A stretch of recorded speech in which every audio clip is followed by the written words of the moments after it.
how to show role colors next to names on Discord app. If you'd like to do so in today's video, we will be guiding you through the step. So open up the Discord app on your device or the website. Go ahead and access it up. And once you do so, you may go ahead and look out for your server and find it up. After that, tap on your server name in the top. And from there, go ahead and look out for the settings option and open up your server settings. Now from there, scroll through the given options and look out for user management section where you will be finding an option called roles.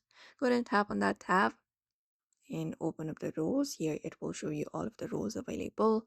Apart from that, what you can do is basically go ahead and choose the colors. So in order to place the role colors next to name on Discord app, you just need to go ahead and create a new role or edit an existing one.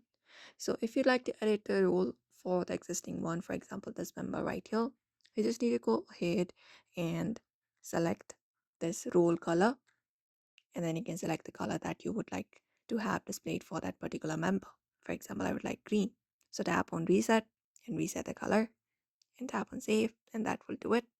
Same, you can just go ahead and head back, and once you've done so, you can basically tap on the plus icon in the top right. After that, go ahead and create up a new role, and here just go ahead and select up a role color like this and tap on save. After that, tap on create, and that role color will be displayed in the order that matters. And that's it. Just make sure the role with the color you want to display is positioned above any of the roles that might be overriding it. For example, if you want a specific role's colors to be visible, it should be higher in the list than the moderator role, and that's it.